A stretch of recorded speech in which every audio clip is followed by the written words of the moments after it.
Hi, everyone. It's time for Vanishing Chicagoland Stories, the podcast. I'm your host, Pete Costanis. This is episode 459, excuse me. Season 19. Today's date is July 29th, 2025, and welcome to the show. Forgive me for being a little nervous. There's a reason why. Today I'm going to talk about... Well, there was some sad news yesterday that Ryne Sandberg, who played for the Chicago Cubs, passed away from prostate cancer. He was 65. I will talk about my memories of him and what it's related to me. I think a lot of people would understand, and they know because this is very personal. Also, I will talk about the 90th anniversary of the founding of Polk Brothers appliance store that started in 1935. I'll talk about his history, my memories of shopping there. And I've talked about Polk Brothers many times on the podcast, so this is a special event. Okay. Right now, the program will go into a commercial break. And this program is brought to you by Home Pride Butter Top Bread and Rolls. Oh, I used to love the commercials, and the bread looks so delicious. So here's a commercial from 1974. So sit back and relax. Let's go back to the mid-1970s, to boogie down and, to listen to the commercial for Home Pride Butter Top Bread and Rolls. And I'll be right back with the rest of the show, folks. Thank you. Steak tastes better broiled with butter. Mushrooms taste better sautéed in butter. And now bread and rolls taste better because we've added butter, pure creamery butter. So Home Pride and Rich Bread Butter Top and new soft rolls taste buttery even before you butter them. We like the bread so much, we tried new Home Pride dinner rolls, topped with butter. Delicious. Butter Top Bread and new soft dinner rolls by Home Pride.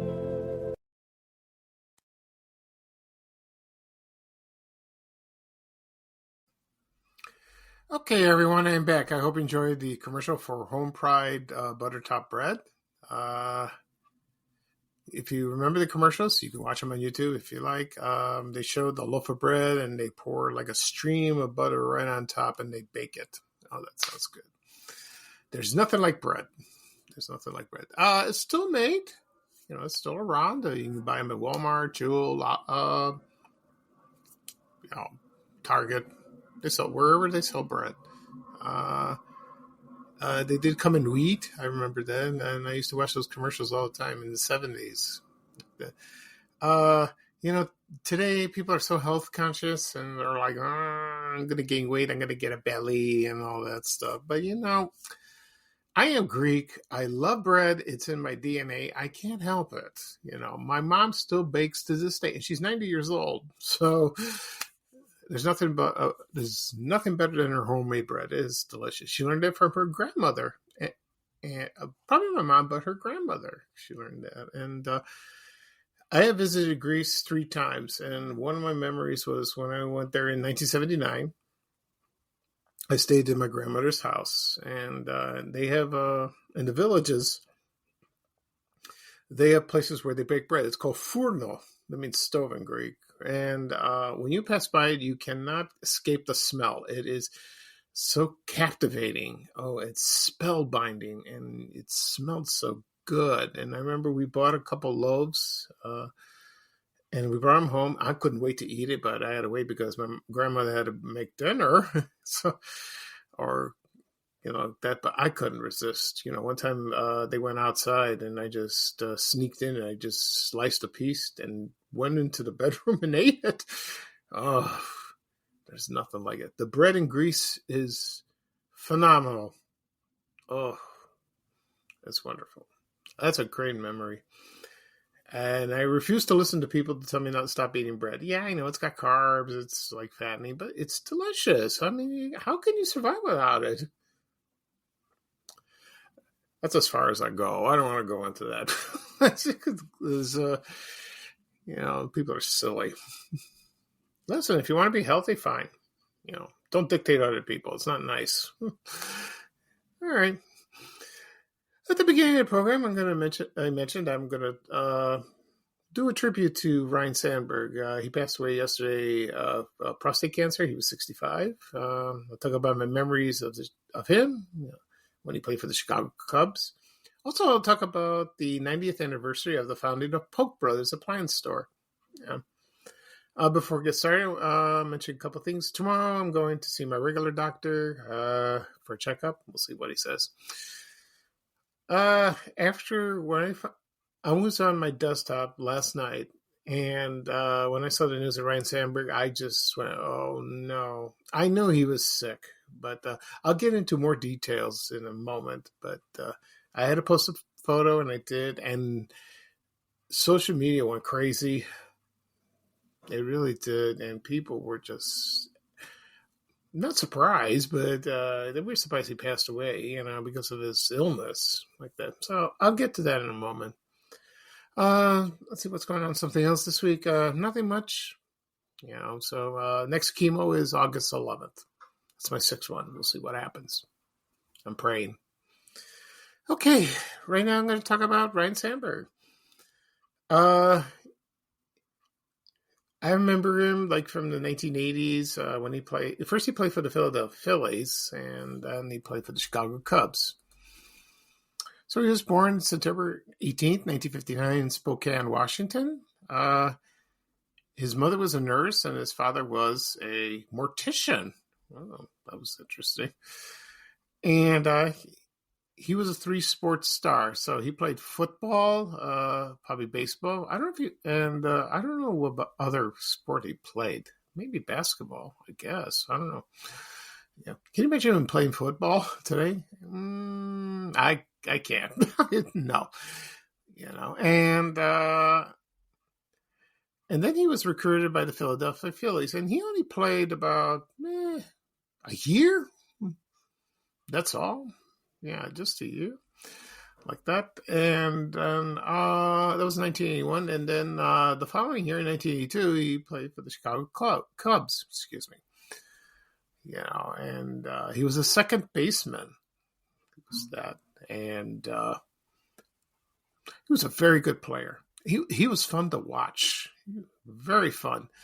I remember him sometimes interviewed at the 10th inning, right after the ball game that aired on WGN TV Channel 9. Remember that? I talk about my memories of the 10th inning like that. They were interviewed managers, players, sometimes owners, sometimes, not always. And I remember the commercials, and, they showed him, being interviewed or do a promo like that. And he played for a long, long time. He played for 12 years in the Cubs, in the Chicago Cubs. And then he stopped. And then he played for one more year. And then he retired in 1997. He did that.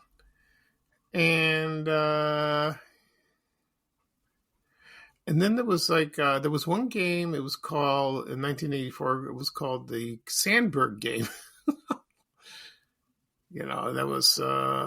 That was a very famous game like that. Mind you, I'm not a big baseball fan. I don't care for the game. But I never I played miserably. But I never watched it because I'm not into it.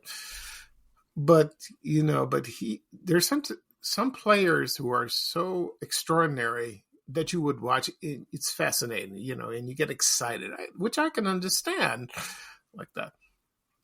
And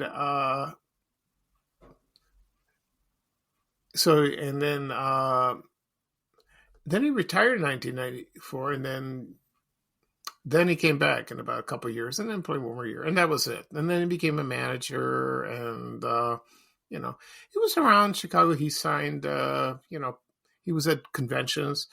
My brother told me yesterday, my younger brother, that he went to a convention and he met Ryne Sandberg, and it was a thrill of his lifetime. He told me he was a very sweet man, and they talked for a while, and my brother got an autograph baseball from him. That's kind of cool like that. And he told me yesterday he sold it to our next door neighbor. I go, I don't know why, but I guess so. But if I were him, I would have kept it. I would. I would not sell it. No way. No how. Will not do it. Anyway, so he was being interviewed a lot, and I don't know if he was on the media. Not really. No, I don't think so. I don't remember. Maybe you people do, but I don't. Yeah, and then they retired his his baseball shirt, number 23, like that. And he was inducted in 2005 at the Baseball Hall of Fame, which was great. I'm glad he did. That's wonderful. Then, January 2024, he was diagnosed with prostate cancer. I remember the news. I saw the news. Like, oh no, because I'm going through that right now. Right now, I'm going through chemo. They said it was very aggressive. And so he got chemotherapy and radiation. I don't think he got surgery. I don't know if that did any good. I have no idea. Because I have a feeling he probably didn't go to the doctor or didn't listen to his symptoms, because it's tough to know what's going on. For me, that was the same thing. Because when I got diagnosed in 2019, I didn't feel anything. The only symptom I really had is I went to the bathroom a lot. And then when I did it felt a real relief. But I had no pain until I went to my regular doctor, and he took a blood test. I took a blood test from him, and my PSA was rising. And he says, "Oh, you got to go see a urologist. Do you know one?" I go, "No. Well, my father had one, so I went to his son." Then I got a biopsy, and then they told me I had prostate cancer. So, but it's a good thing I went to my regular doctor. If I didn't, it would have been much worse. And I wouldn't be here talking to all of you. But I'm not going to go into me. I'm going to talk about Rhino right now.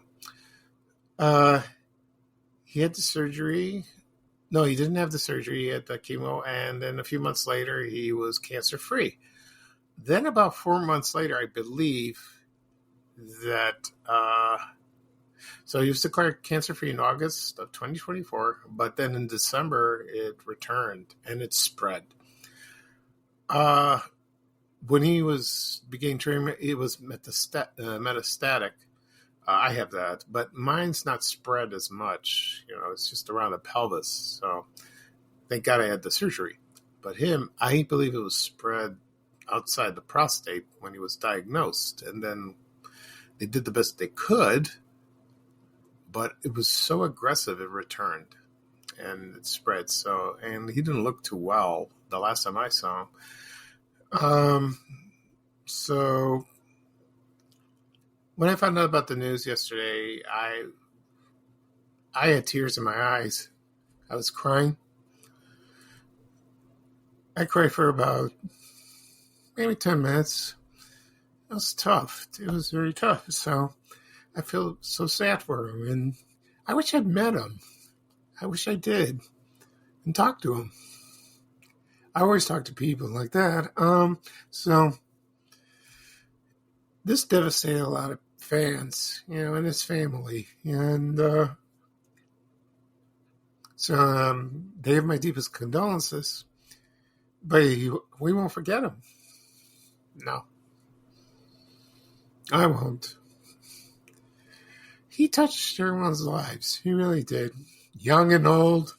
Even White Sox fans. At least they're decent, he's a human being, and a good player, the rivalry is friendly, so that's good. I'm still sad about it. I really am. Okay. Right now I'm going to play a TV promo for the Chicago Cubs. It features Ryne Sandberg. This is from 1988, and it aired on WGN TV Channel 9 in Chicago. I found that yesterday. So I'm going to play that. When I return, I'm going to talk about the 90th anniversary of the founding of Polk Brothers. Yeah, so this will be interesting. So sit back and relax. Let's go back to the late 1980s with your big hair and, and those crazy pants like that. I'm sorry.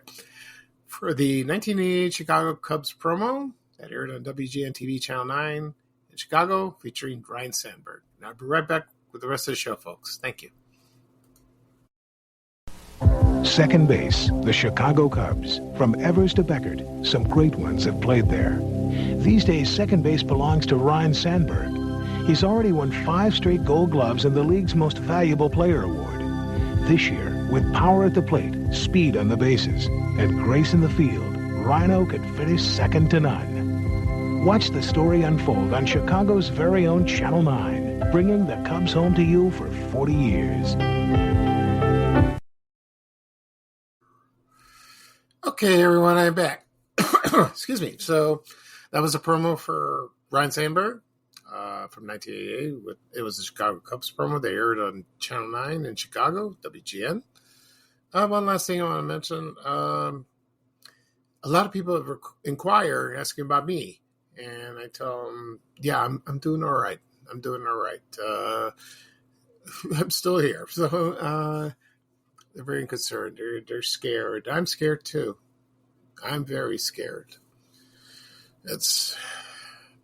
Hopefully I will beat this with 5 more chemo sessions and then do a scan and see if I'm in remission, and I'm okay. We'll see what happens.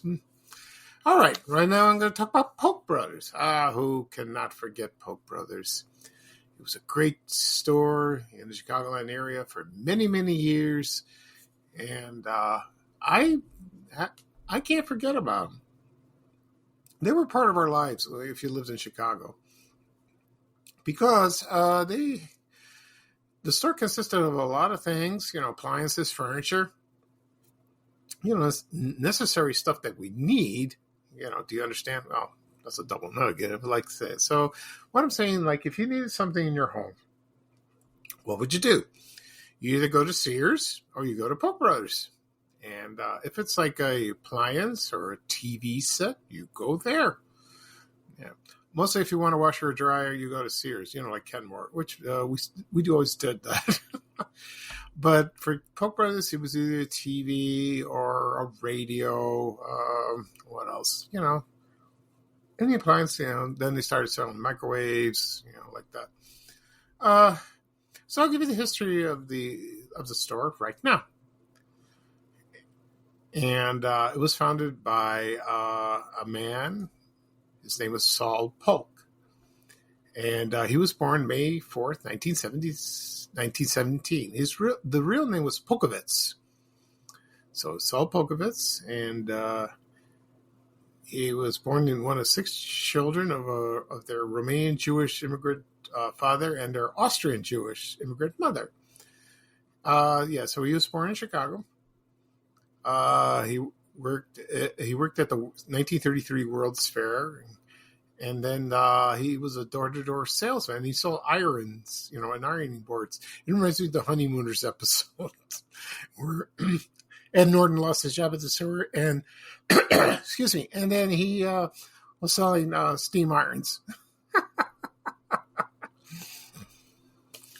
So that's my brother's fault. He always brings up that when I'm talking about something, and then he brings up the honeymoons. We do this every day. It makes me laugh. So in 1935, I don't know when exactly, what month, he founded the Central Appliance and Furniture Company with his brother Sam. And then about 11 years later, the company was incorporated and they changed the name to Polk Brothers. And after the 5 Polk Brothers. So there was Saul, Samuel, Morris, Harry, and David. And they had a sister, Goldie. And he also, he served in World War II. And he was Master Sergeant. And Polk Brothers became widely popular as the first appliance retailer to sell a discount to suggested manufacturer's retail price. That makes sense. And during the 50s and the 60s, it was the biggest one of them all, and they were very profitable. And they were also the first retailer of color TV, color television sets and microwave ovens in the country. So that's and he had a reputation to be a showman, master merchandise. He was like a big entertainer, because of his marketing campaigns. So that was great, like that. And he also advertised on television. And I remember my earliest memories of seeing Polk Brothers commercials. I remember that. It just stuck in my head. Polk Brothers. Like that.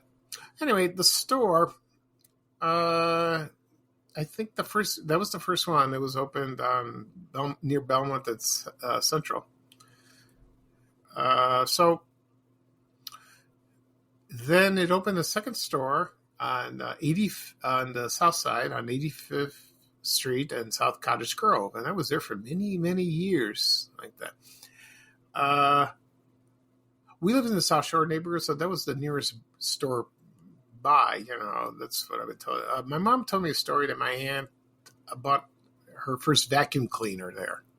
Okay, and she prized that thing. It was like gold, And my mom wanted to borrow it at the time because she didn't have one yet, and she's like, "All right, but be very careful." And she made like a big stink about it. I don't know. I love my mom's stories about family. It's hilarious. Doesn't make sense now. Anyway, so the other thing that Polk Brothers was famous for was their Santa Clauses and snowmen. They used to advertise those. I don't know if they were offered for free or you would buy something and they would give it to you. Those sold like hotcakes. And I have a Santa and a snowman like that. It's similar, but it's not a original Polk Brothers one. No, it's not like that at all. Anyway, so they went fast, and they're collector items, and you still find them maybe in antique stores or on eBay, and they always, you have to bid for a ridiculous amount of money to get that. I would love to have one, original one, at least the Santa Claus, so those are hard to find. That went on. That campaign went on for a long, long time, like during the 60s, or maybe the late 50s. I think, I don't know. About 60 years ago. Excuse me. They introduced an instrument, the pokalali or something like. I keep forgetting how to pronounce it. I did a podcast episode about that, and there was a promotional item. It looked like a weird-looking sitar. No, not a sitar, like a guitar, like that. And it had like 4 strings, I believe. I've seen videos that people play with that. I would love to get one. You could still find one on eBay or any Etsy. That'd be cool to find. Like that if you're into music. So here's my memories of Polk Brothers. When we moved in Ashburn, 1974, out of the Ashburn neighborhood, that is, we wanted to buy a television set, and we bought our first color TV there, and it was located at Fort City Shopping Center. They had a location there. They later moved to 83rd Street in Burbank. So we did, and we bought our first TV. It was a Zenith Chroma Color 2. It was like a console, and we put it in the living room. There is a picture of me, my brothers, and my mother. We're standing beside it. My brother's on the left side, and my mom and me on the right. And the TV was on, and it shows Bozo Circus. I love that picture. That is beautiful. When it was taken, it was real dark, but there was a couple of people on Facebook helped me, brighten it, enhanced it, and it looks gorgeous. And the other item we bought a couple more items there, but mostly the other item we bought is our refrigerator. It was a General Electric. It was brown. It was beautiful. It had an ice tray. You make your own ice like that.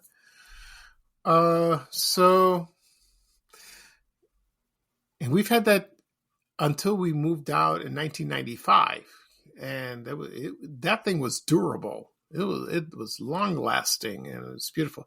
And believe it or not, it is still with us. It's in the garage. It's not plugged in.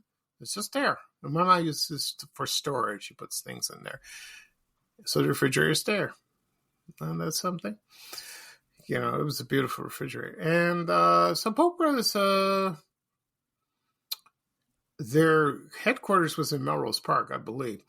They had a store there. I think in 1987, I believe it's true that, it was June 1st, and the company's warehouse and the headquarters caught fire. And that was located at 8311 West North Avenue in Melrose Park. And let's see. So they had some financial problems, and then the following year, Saul Polk died. He died in 1988. I'm sure it was his sons or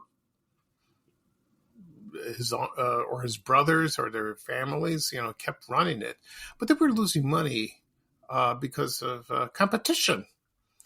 And then the recession came in 1990. That didn't help, and then they claimed that Best Buy put them out of business like that. And, they rebuilt the store later on like that after the fire. So, then the store closed. And they closed their doors in July 8th, 1992. And they had a grand going out of business sale. And let's see. So right now, the store that was on Melrose Park when they rebuilt it, Menards is there. Maybe someday I'll take a drive and take a look at it. And I said, that was Polk Brothers. So now the company's assets were rolled over into a company called the Polk Brothers Foundation. And it's one of the largest charitable organizations. So it hasn't really disappeared. They're not in retail anymore. And they donate, they have donations, and they offer grants to schools, to organizations. And they also had, they invested in real estate too, some in Chicago and also in Malibu, California, like that. So one last thing about Polk Brothers, well, maybe not the last, but a lot of people remembered that when you enter the store, the salesmen follow you like a bee, like that's because they harassed you.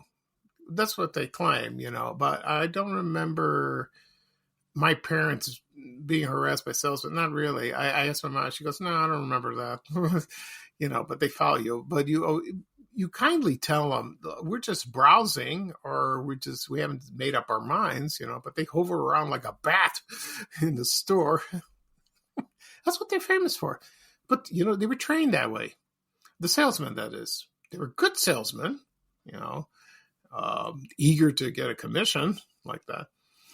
So, but they opened other locations. I can't think of other ones. I know there was one in Schaumburg. Let's see, on the north end. I can't think of other. Oh, there was one on 63rd in Kedzie in the Marquette Park neighborhood. And I remember that store. I never went to it, but I remember seeing it. Like that. That opened after the Cottage Grove location. And then they opened. So, the one in Fort City that opened in 1965, I think 1966, I think a year later or something like that. So next month is the 60th anniversary of the opening of Fort City Mall. I'm gonna plan something on that. I don't know what. Maybe do a video. Maybe I'll do a video myself to discuss it. That should be more fun. We'll see about that. And I will talk about Polk Brothers. Yeah. So there is a book out about Polk Brothers. I haven't bought the book, and I will buy it. Maybe I'll buy it today, and I'll read about it. That should be fascinating. And it discusses the history of that. So we'll see. Okay. So that's it for this program. I'll do a recap of what I've talked about today.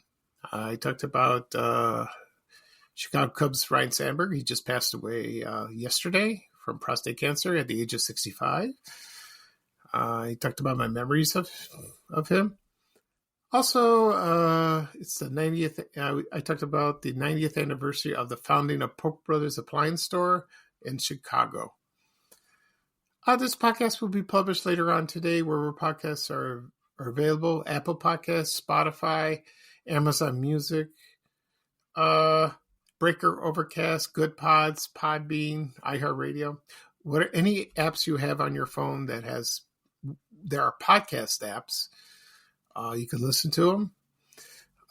Tap follow, and you can see my episodes. You will receive a notification of the latest episode. Also, it'll be on my blog, www.vanchicago.blog.